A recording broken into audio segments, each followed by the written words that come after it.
Good afternoon, everyone. I'm Barbara Ham Lee. This is a special edition of Another View, Educating Our Black Boys. As part of our Educationally Speaking series this month, today we will talk about the challenges and successes of educating a student population that is routinely described as not capable of graduating from high school, more likely to be placed in special ed classes, less likely to read on grade level, and sadly, some say they just cannot be taught.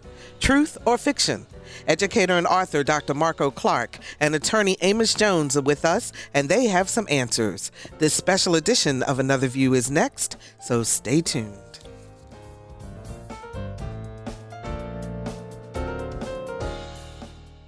It starts long before they get to the courtroom. And I think that the black male isn't given the benefit of the doubt. We're the easiest people to special educate our children. We're the easiest people to have our kids put on medicine. We go along with whatever schools say, and we have to stop that because it's hurting our children. What we do right is we design a school that's year-round. We have a longer school day. We go to school on Saturdays. What we do right is work hard to get children to a place where they need to be. It's a chronically debilitating condition in our communities, the status of black males. And the fact that there isn't an urgent response tells you a lot about the nature of the problem at hand. Because to a large degree, America doesn't see this as an American problem, it sees this as a black problem. Discussing today's topics from an African American perspective. This is a special edition of Another View. Today's focus, educating our black boys.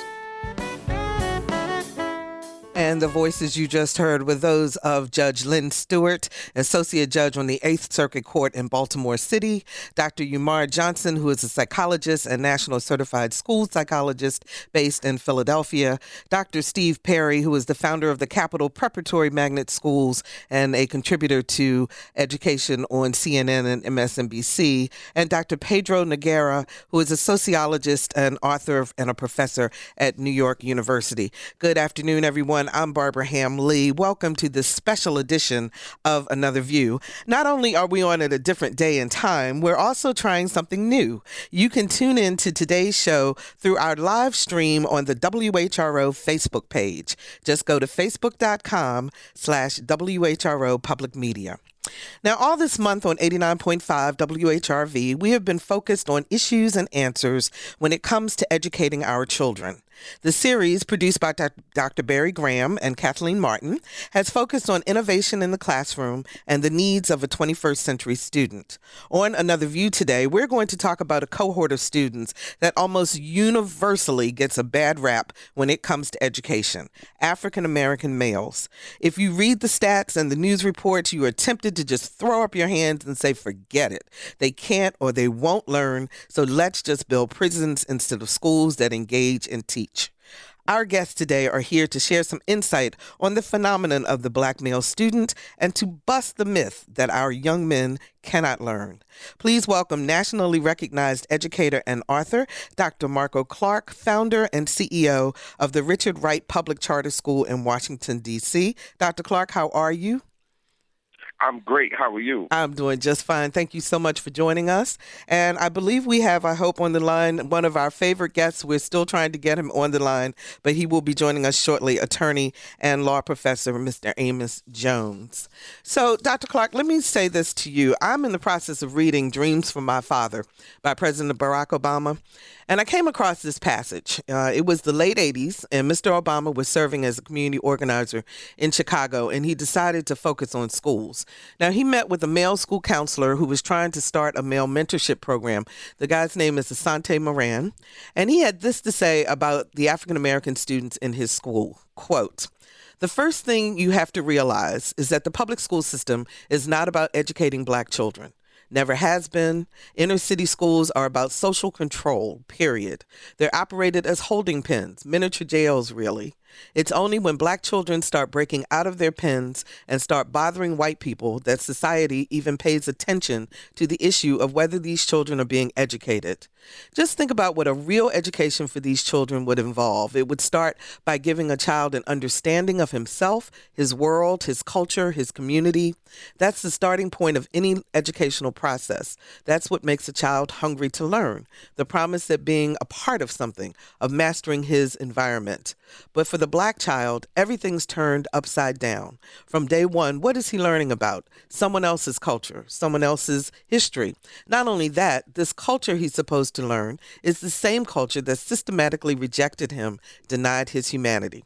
Now, that statement was made in 1987. Now, I want to play a clip from Maxie Lee. He is with Informative Decisions, LLC. He is an education consultant specializing in male retention. Let's hear what he had to say. Even first-time offenders, they are receiving harsher punishments than any demographic. Black students make up about 18% of the U.S. preschools, but half of those youngsters are suspended. Black boys receive 2/3 of all school suspensions nationwide. So how does that compare to other demographics? They are receiving the harsher punishments. Why is this? The majority of our school teachers today are white. Some of them may not have cultural training or cultural sensitivity to dealing with black boys. Now, in full disclosure, Maxie Lee is my husband, but, he brings up a point. So 30 years difference between what the gentleman said in Chicago and today, and we're still talking about this same issue. Why is that, Dr. Clark? We're still talking about the same issue because the proficient level in African American boys has not improved. I mean, when we look at what's happening inside of the school, the level that the kids are coming in, not being able to read by first grade, not being 4 or 5 grade levels behind by ninth grade, they're clearly doomed for failure. When we look at this public school sector, and particularly urban schools, many times they are, at disadvantaged situations with less resources and some of the worst teachers that you could ever have to support them.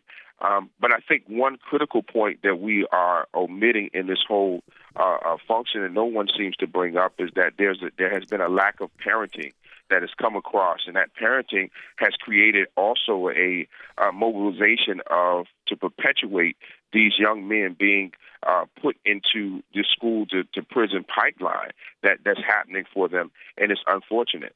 Now, and that is a good point, because if you have an entire generation of young parents who may not have learned or had a good experience in school, and then they're supposed to be expected to advocate for their kids, that's problematic, isn't it? It is problematic, and we got to get back to the root of what caused this whole situation. I mean, when we look at really, there's a script that we have to go back, in order to change some of these things, to really start training parents. And as an educator myself, and to travel around the country, I find myself having to do more seminars with parents about learning how to parent in order to break this cycle. If we're looking for the courts to change the rules, that's not going to happen. If we're looking for, the schools, the policies and the districts and the city government to change it, that's not going to happen. And so what we have to get back to the root of the issue. And one of the things that I've often said to many individuals in the African-American community is that we should take some of the notes from the Jewish community when they clearly ordained that never again would they be, subsequent to anything that made them less than. And we, as African-American people who have overcome the struggle, it's important for us to continue to teach what the struggle was and stop and break the cycle of school to prison pipeline, and to make sure that our folks are educated properly.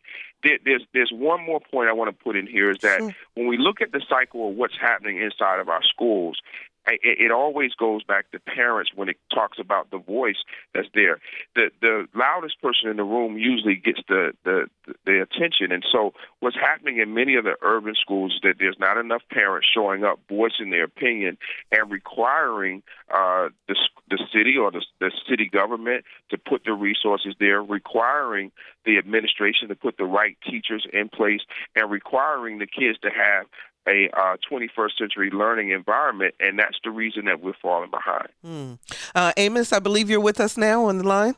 Amos Jones, are you there? Good afternoon, Barbara, and I've been listening and enjoying what we've heard so far in setting forth the problem. Okay, so from your perspective then, because I know you are very passionate about keeping young African-American males out of the cradle to prison pipeline and instead getting them into schools so that they can be educated.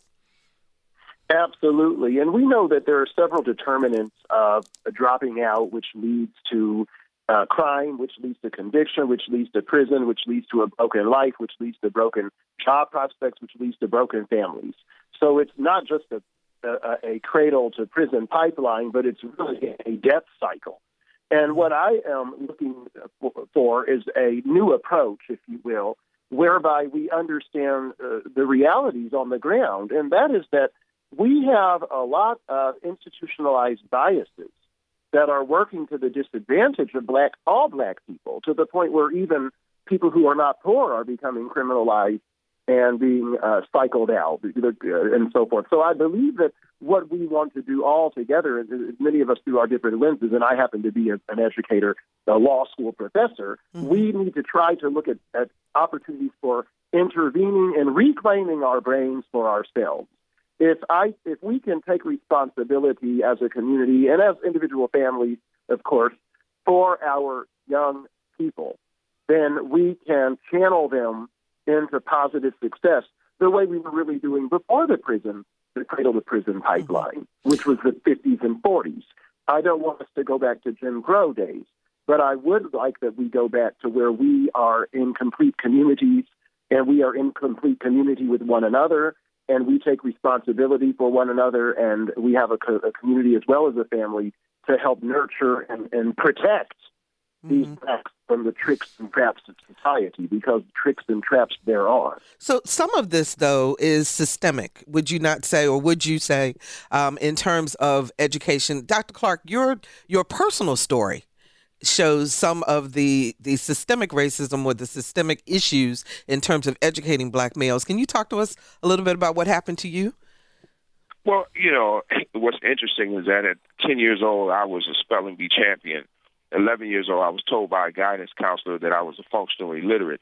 And with no reason or rhyme to the whole fact of how that was there, I spent 5 years in high school, scored 480 on the SAT, graduated with a 1.6 grade average, and was rejected to over 150 colleges and universities.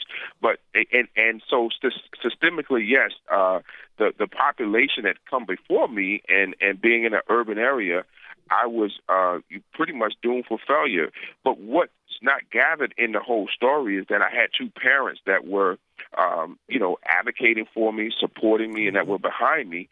But the schools district didn't do what was necessary. And so the dollars that were spent to educate, I was misdiagnosed. And that label took me on a bad path for a long time to come based on that. So I agree with you. Some of it is systemic, but I think it also goes back to the parents the voices that are saying, why is this happening to our kids in this particular school? Why is this happening to our kids in this city? And we have officials who should be making the proper decisions that would afford us the opportunity to get on the right track and to be successful. Mm-hmm. So, Amos, is this a socioeconomic problem or is it a racial problem in terms of educating our black boys? In other words, are middle-class African-American males having it easier, being able to be more successful than poor black boys? Well, in all of America, everyone who is economically disadvantaged is disadvantaged in every other way. That is the way our system works. And I'm a fan of capitalism. I'm not suggesting we do away with it, but in a capitalistic environment, which I support, there are predatory practices and people operate on their self-interest. So any group that's economically depressed quickly winds up being socioeconomically depressed, and a litany of other rights are abrogated. So it is a socioeconomic problem, but it's a racial problem because black people were chattel and then black people were Jim Crowed. And today black people are systematically underrepresented, except in the public sector employment. We need to keep our eyes on the prize, as we did in the 60s when we called it out. And we rallied on Washington and called it what? The March on Washington for Jobs and Freedom. Mm-hmm. And what did Dr. King do in Memphis the day before they shot him in the face and killed him and left his children orphaned and his wife a widow? Well, he was marching with sanitation workers who held signs that said, what? I am a man. And even Donald Trump understands this because he talked about part of the problem in the inner city, that's what they call it, is the lack of jobs. He said, if you don't have jobs, you don't have income, you don't have spirit, you don't have anything. And so we need to get on one page here and understand that this is a Black issue for us first and foremost, because don't forget, middle-class Blacks also are left behind. The great law professor Kimberly Crenshaw was on NPR just last week, and she was reporting some work on women and Black women. The average Black woman has wealth of $5 in America. So there's a socioeconomic problem with Black people in general at every level of advancement. And so I think that it's largely a racial problem. And then there are other economic dynamics that are a function of race. Mm-hmm. And many of us are living them. And I, of course, practice in discrimination law, especially employment discrimination. The naked discrimination that even so-called enlightened institutions engage in is shocking. And part of my life project is to expose all of this and expose the people behind it by name. This is not some abstract thing that happens to Blacks and Black boys. These are white people who make intentional decisions about us and Black people who acquiesce in those decisions. And it's time to call everybody out like we used to. So, Dr. Clark, let me ask you this then. You are the founder and CEO of the Richard Wright Public Charter School. A lot of people say charter schools are the answer. Are they the panacea? Are they the full answer? I can't say there's the full answer, but I do believe in school choice. I think that, kids having the opportunity to have their voice and their opinions and what they believe about how they should be educated or what they want to learn is a very important part. There's a misnomer out there when they say that charter schools open, they take money from district schools. And I've always been in the fight for charters because I believe that, if your school is that great, then why do we still have schools, kids that can't read and kids that have been in district schools for a long time, and when they come to charter schools, they are so far behind, but yet everyone advocates for them. And so, no, charter schools are not the answer because there are still some charters out there that create a cookie-cutter kind of program, and so they have not delivered any better than the district schools. So, in my opinion, I believe that, kids should have a choice, but, the opportunity should be there for their voice to talk about and to think about what they want to learn, as opposed to just putting them in a melting pot and making them stay there. One of the things that happened to me that, as a public school, I got a poor public school education, and it's because I had to languish in a high school that I was zoned to go to it. If I had had another opportunity, clearly, I believe I would have had a better outcome. That 1.6 that I received when I graduated from high school and that 480, I would have had an opportunity because I would have been more enthused about learning it and wanting to do things that I wanted to do. But it wasn't until I got to college that I was able to really burst out of the seams and become this student that became a scholar. But, and you were able to do that, but it surprises me, and what worries me is that it sounded like social promotion. How did you even be able to graduate from high school with a 1-point-something average? Doesn't that automatically indicate? I was able to get a D minus. Wow. That's a D minus average across the board. So ultimately, I barely made the mark, and that's what it was necessary to get out. 70, I believe at the time, gave me a D minus, and I skated out of high school. It took me an extra year, and then I was able to get connected with someone, and college offered a choice for me, which opened up my eyes to learning. 440-2665 or 1-800-940-2240 are the numbers to call to join our conversation. We're talking about the challenges and successes of educating African American boys. 440-2665 or 1-800-940-2240. So, gentlemen, let me ask you this. There are students who are making it, and they're doing very well in public schools. As a matter of fact, in our area, there is a group called 900 Men Strong, and they're holding a scholarship and community services award breakfast very soon. But they've been putting out bios on some of the young men that they're going to be featuring. A gentleman by the name of Nikolai Green, for an example, who's a scholar, and he's going to North Carolina A&T State University in the fall. He's going to major in biomedical engineering. And there's another one, Tayson Woods, who is going to Norfolk State University in the fall. law. He wants to major in nursing, and they're doing all kinds of good things in the community. Why aren't we hearing about them? And is this issue of educating black boys so skewed, or is it truly the problem that we've been led to believe that it is? I'll start with you, Dr. Clark. I think one of the reasons that we're not hearing about these particular kids is that they're not going to the quote unquote PWI institutions. They're going to HBCUs, and so many of those kids that are out there, nobody really wants to talk about it because these institutions don't carry the name brand that everyone thinks supposed to happen. Second thing is that we haven't looked at the data because the data shows that there are more African American males in college than they are in jail. Now, the number where it gets skewed is the fact that those kids aren't graduating. And so when we look at our HBCU data, they have low graduation rates because the kids are getting there and they are not being able to perform to the level. And then that puts them right back into the prison pipeline. And so part of what we have to do as a community, and one of the things that I think we've done very well with my organization, is that we created Journalism and Media Arts because we tell the story, the positive story. There's not enough of us telling the positive story about what's going on, and we're relying on other media to tell our story, and it doesn't work. We go back to the civil rights movement, and all the way up until we were able to start making ground, we started to tell the story. We were able to print our information, get out and put the word out about the good things that was happening in the African American community, and not enough of us are doing that. Instead, we are utilizing social media in a negative sense rather than putting out these positive attributes of what's happening with our black boys. Okay. Amos, you want to react to that also? Well, I do just want to say that I appreciate the innovation. For years, we have gone along with interests that tell us that school choice is bad. And yet our children cannot read and count in many of these schools where the average spending per pupil per year has grown exponentially. We in our black communities are not getting a good return on our tax investment. Our own children are sub-performing.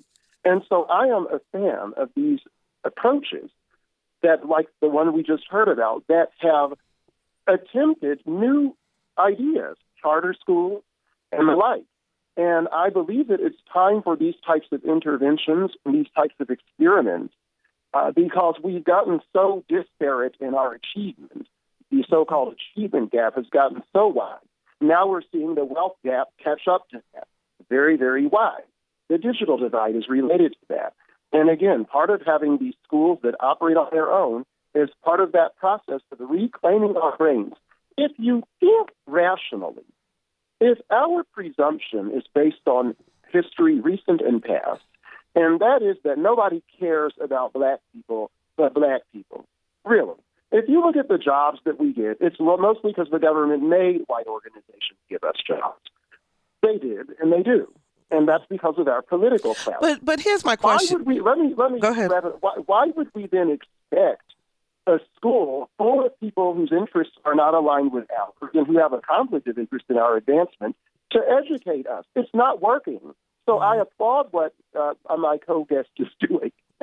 But here's my question. Why is it that it's black males as opposed to black children across the board in terms of these low numbers and so forth? Why do you think that it's particularly black boys? Dr. Clark. I think the number of black boys, when we look at the stereotypes, these videos, the societal ills, black boys tend to get caught up in those situations. Then the other thing is that there's a lot of pressure for black males. There are a lot of single-parent homes. Many of single-parent mothers are thrusting these young men into a parent position when they're only 14. I think the craziest thing to me to ever hear a parent say is that, well, my son, there's no man in the house, and so you are now the man of the house. And here's a kid that's 14 years old.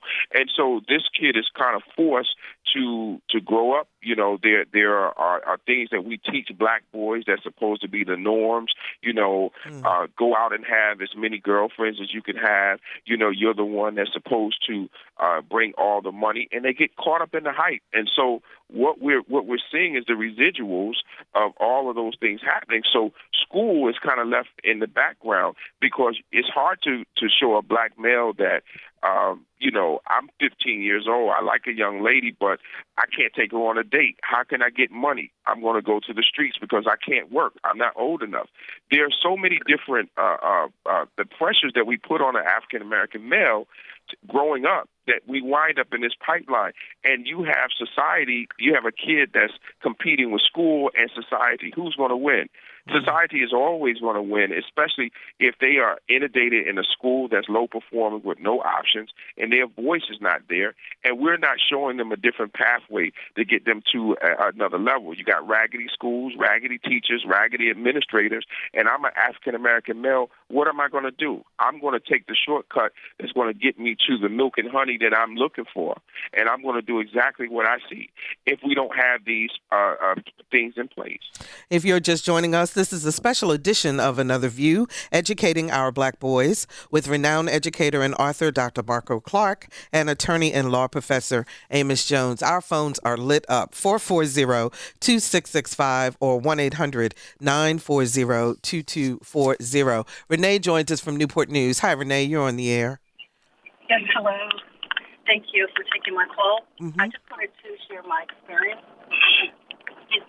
and with my children, my son in particular, when he was in elementary school in the third, fourth grade. Renee, excuse me 1 second, are you on a speakerphone?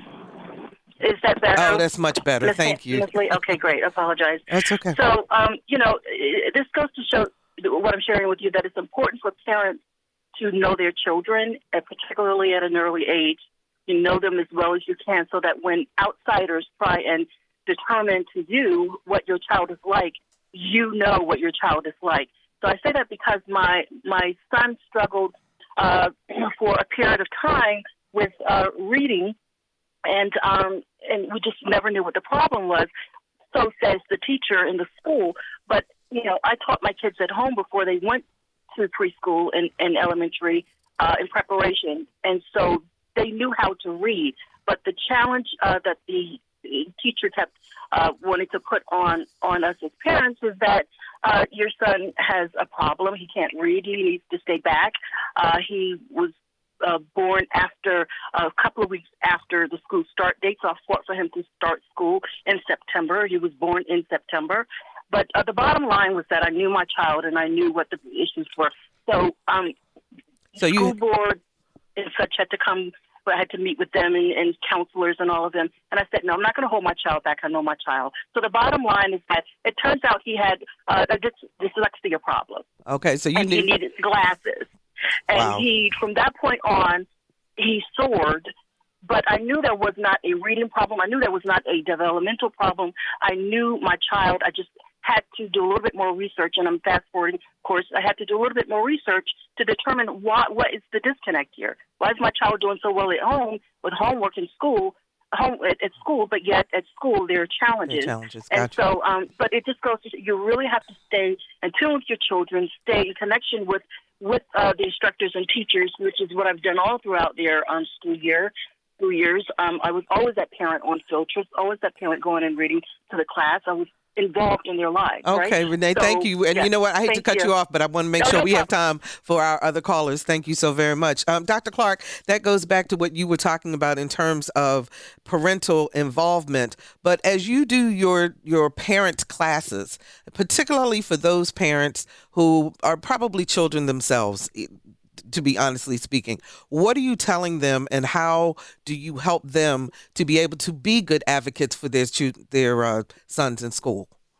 Well, first of all, I don't let them off the hook. I'm really straightforward in letting them know, listen, when you decided to have this child, you entered into a agreement that was unwritten. And so now you got a job, no matter how old you are, no matter whether or not the father is around or not. You have a job to do. And so as a parent, there's no such thing as, 30 is the new 20. That's out the window. That's a cliche for Jay-Z. That's irrelevant. You now have to step up into that role as that parent and make sure that you're doing your job, whether it's comfortable or uncomfortable. And so, and I also talk with them about sometimes you're in an uncomfortable place because you may not have received everything you needed coming through school, academically, socially, emotionally, but now you're going to have to take the classes and the training to get your kid up to speed. It's important to make sure that you are requiring kids to be accountable. And so just as I look at myself, and thinking back on how I didn't do well in public school, but I was still accountable to my parents, and they were right there, on my back consistently, even though I messed up. And the reality is that parents are still, they got to hold kids accountable, and I'm not seeing that. I'm in this public school sector. I've been doing this work for almost 25 years, and what I've seen is people talk about the number of kids that are being incarcerated that's going to jail, but I've seen a less and less amount of parents being involved actively and holding their kids accountable. One of the things that happens in my organization is when kids walk in the building, they have to turn in homework immediately. Do you know I've been cursed out several times by parents for requiring kids to turn in homework. They say it's obsolete. I've been cursed out by parents for requiring kids to come to Saturday school to extend their learning rather than having them in the street. I've been cursed out because I've called a parent because a kid didn't do their homework. It's the craziest thing I ever heard, and so I don't let the parents off the hook. So part of my classes is teaching parents to be accountable and to make sure that they are holding their kids accountable. Is that why they call you the America's toughest principal? That's why they call me that. Somebody got to tell the truth, right? 440-2665 or 1-800-940-2240. Sherry joins us from Virginia Beach. Hi, Sherry. You on the air? Yeah, hi. I have two questions. Number one, the doctor who's speaking, how did he overcome his problems? Did he actually have learning problems to get where he is? And my other question is the lack of trade schools. I know people who are looking for employees who can't even find people who do a trade anymore. And even if a child wanted to go on to college, having something they're good at and can earn money at, it seems to me would be, number one, good for self-esteem and having an automatic job when they get out. Okay, we'll ask that our guest answer that question. Dr. Clark, she wants to know. So what I actually had was an issue with reading comprehension. And most parents don't know this. We give a kid a book when they're 2 or 3 years old. We say, read the words. And when they can regurgitate the words, everybody gets excited. But we never ask the next question. What did the passage talk about? And so that was the challenge that I had. I could read I could regurgitate words, and I could go through a whole passage. But when I finished the passage, I couldn't tell you everything that was in the passage. And so many of our kids struggle with reading problems because no one has strategically told them how to comprehend what they read. And so, for example, here at our school, I have kids that are 4 or 5 grade levels behind in reading by the time they get to my school. And what happens is we do a very intensive program, is what I ask parents to make sure, have your kids tested. We use this program, testourkids.com, and to make sure we get a solid analysis. And then now parents have something to go from, and then we take it and do a critical analysis, and we grow those kids at least 2 grade levels per year to get them back up to speed. And so my challenge was reading comprehension, and I got it. I got all the way to college before I realized how to fix my situation with reading comprehension. And it was a highlighter that fixed it all. I could do 1 paragraph at a time and write notes on the side. And then I started to comprehend everything I read because I put it in chunks. Okay, and then what about her question about trade schools? I think trade schools, schools of choice will accommodate trade schools because it's opening up thematic approaches to different things that kids want to learn.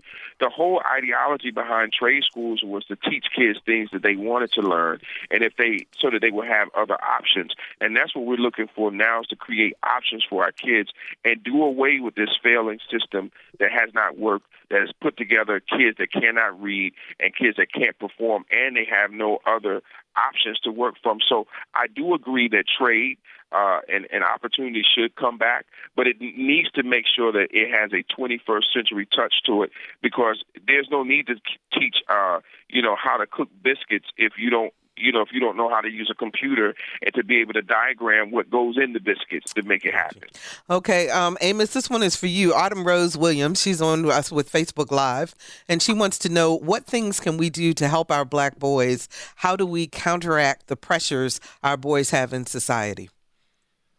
Well, we start in the home, and you're in charge of your children, and you can control them for a while. And the beautiful thing is, most African Americans are still religious. Train up a child in the way he or she should go, and when he or she is old, he or she will not depart. Which we take to mean they will come back to those first principles even if they wander. And the fact of the matter is, I think that we need to have those strong cultural values. That we've heard that earlier in the conversation, that the Jewish community is excellent with this. They have Hebrew school. Well, in the old days, we had Sunday school and things where we could train people. And if you're not, the Nation of Islam has its training programs. There are other programs that can operate, that Freedom School and whatnot. I think that the key is to keep them from straying by keeping a positive set of expectations. Now, we have a problem of media today that we did not have before. There is so much vice that's glorified in video games and on the silver screen that we did not contend with years ago. Some of this stuff, notwithstanding the problems that Dr. Bill Cosby has run into, his television programs, The Cosby Show in a Different World, provided a wonderful set of expectations and reality and vision for Black people around the world. And we don't have that. We have a lot of silly stuff on the television now.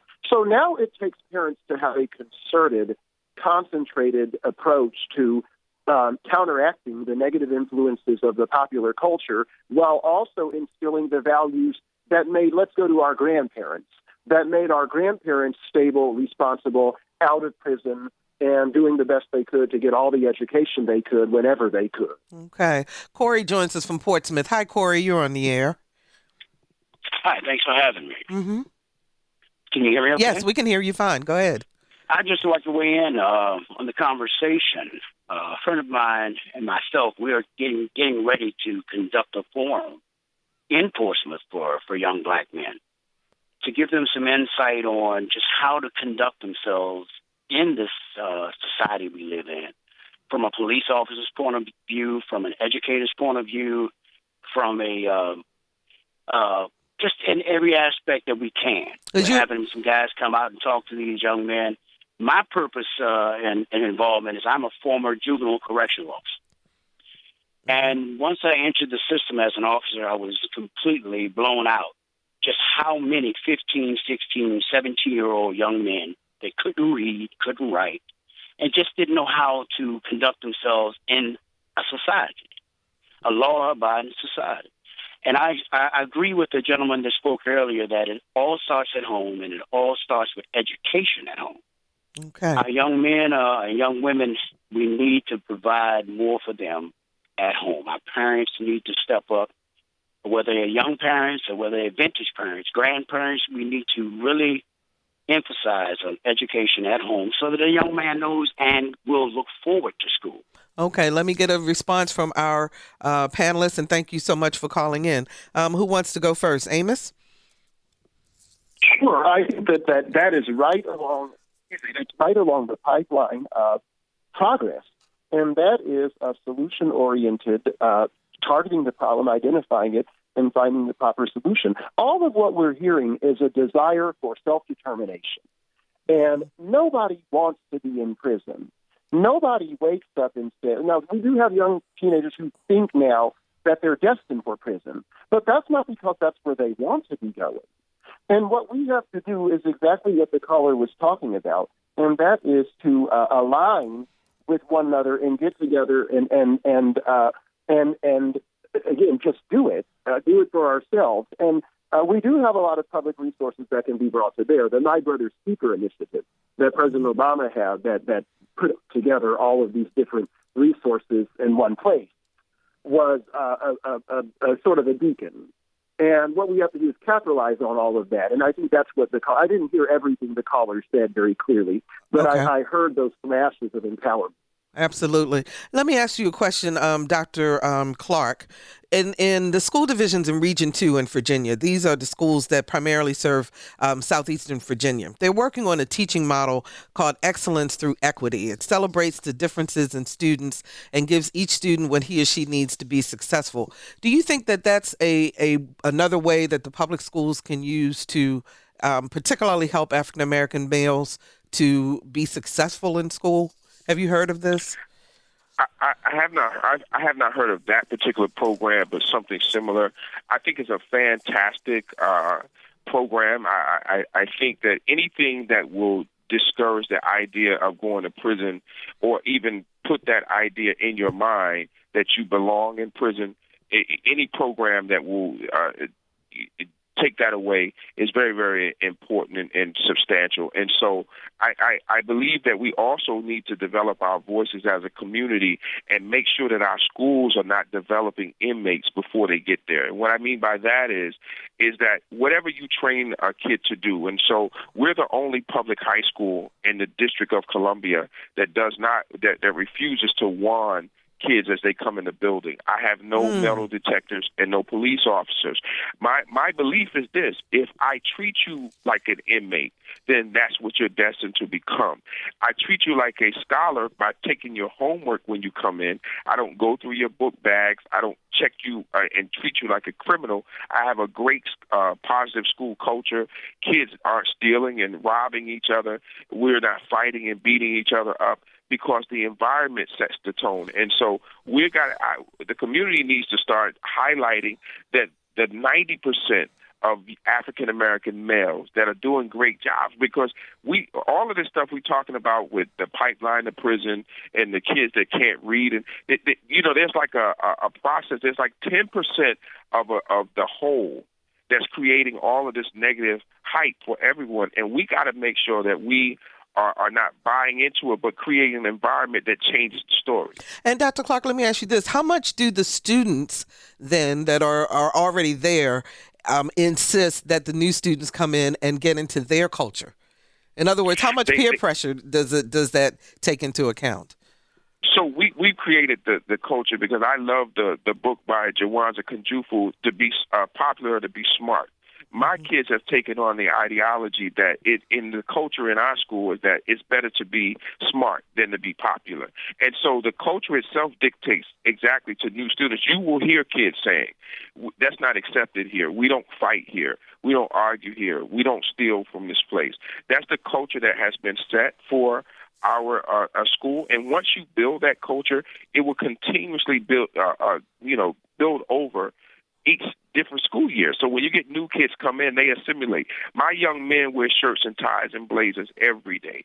My young ladies have on appropriate uniforms every day. That is the culture. That's the expectation. We start the school day with turning in homework. Then we do a program called Family Matters, because that's an opportunity to transition.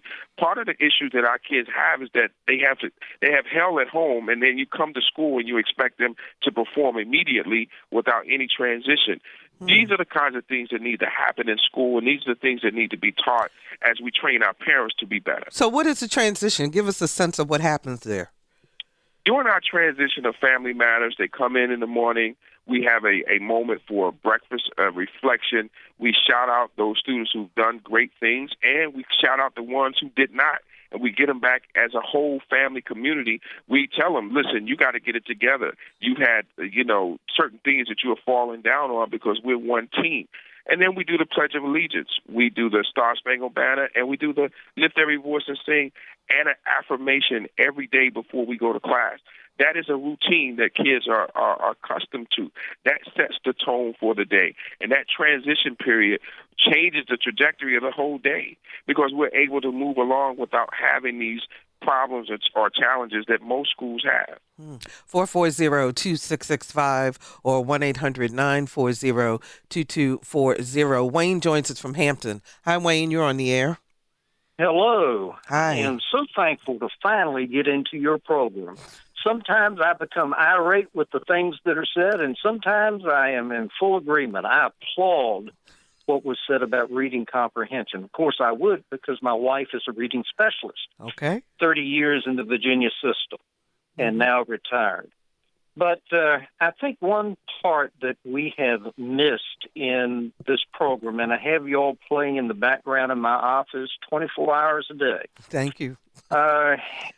Is how government has entered into the classroom and teachers are no longer allowed to teach from their strength, but to teach test. And beyond that, I fully agree with what y'all are talking about so far as the home environment is concerned. For 8 years, I was a counselor in the intensive in-home program, which is a Medicaid program in the state of Virginia. And what I have found is that we have these children, because your identified client is the child, but you do counseling with the entire family. Mm-hmm.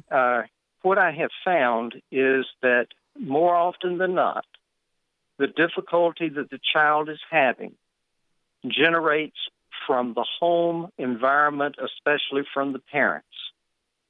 And when the child finally begins to catch on, they do okay. But we fail to see, and in fact, in the Newport News system, you have the top educators who say that no child should fail, and they never take into account the home environment.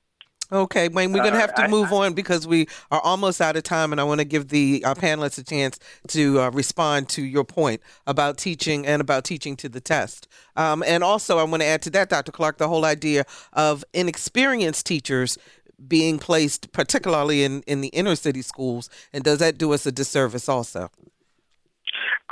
This is why I am an advocate. I spent 15 years in traditional public schools where we had to fight against union and all this bureaucracy. I love schools of choice because everybody works at will, and you have to perform in order to keep your job. You also have the ability to change the curriculum to support the kids as needed. And so if there's a kid, you don't have to, finish a 30-day plan just because the district says so. You have the flexibility to make sure that the kids are holistically learning. And I totally agree with that. The other thing is, I think government has moved into classes and moved into schools with the requirements of state assessments. But what I will say is that I agree with state assessments. I just don't agree with how they are weighed on the whether or not a kid is actually progressing or not, because state exams are necessary to show kids exactly where they are and where they're falling down. But I don't believe they should be used as a parameter to say this kid can't learn or this kid is not there, because once you do an intensive program for that kid, then you'll start to see the growth, and that's all we're looking for. By the time a kid graduates from high school, are they college ready, and are they ready to go and take on the world? Okay. We also have another question from our Facebook Live. Sharon McGlone wants to know, Dr. Clark, if you have any suggestions for incorporating mandatory parental education. I have a lot of thoughts behind that. I think every parent should be required to come in each year and take a training course on what your parent role should be to support your child throughout the school year, and the limitations that you have to live up to as a parent. You must be accountable, and I believe that you are the parent. Nobody signed you up for that job. You did it, and since you signed up for the job, do the work. We teach our kids every day about setting limits, and this is what our parents, we got to set limits for them. We are letting parents off the hook. Listen, we're beating up our educators, and they signed up to teach kids. They didn't sign up to be beat up and cursed out. They signed up to help children.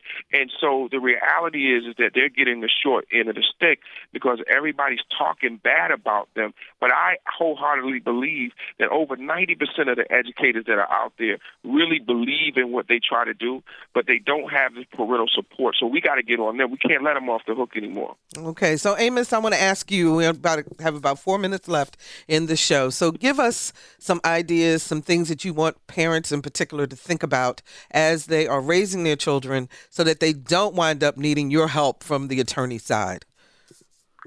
Thank you. Literacy is the first step. Reading to your children is one of the best ways to assure that they enter school with their own head start. Parents can establish their own personal head start right in the high chair. When you're reading and counting and singing to your children, when you're teaching them things and memorize things, and we've done that over years, we need to go back to that. We need to do it for ourselves and not rely on everything to happen at daycare or at grandmother's house because others are forgetful.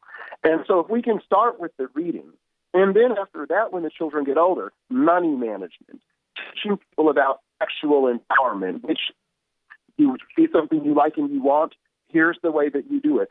Carter G. Woodson, the father of Black history, talked about thrift and the need for the way the best Blacks were careful with money, spending themselves too much on credit. And so the idea of setting a goal and reaching it. All of these first principles, and it's not new. You know, if you look at the right, you would think that Black people didn't have values. When, in fact, we've always had, hey, we own our churches. And thank God we own our churches, because if we didn't own the churches, we wouldn't have been able to get out of those churches because the white landlord could have shut us down.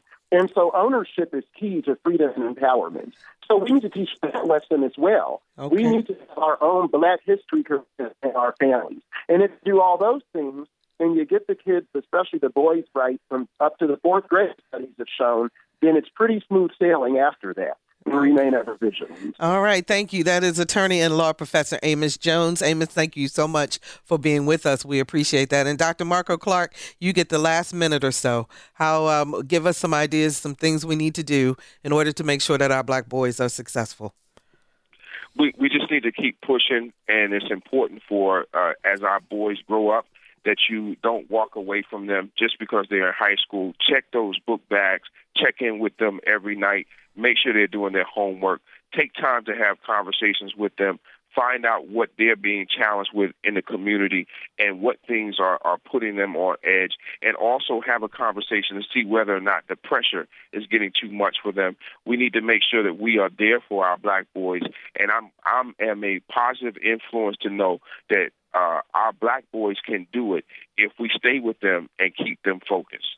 Absolutely. And that is Dr. Marco Clark. He is with a school, the Richard Wright Public Charter School in Washington, D.C. Thank you so very much for joining us today. We really appreciate all of the insight that you've given us.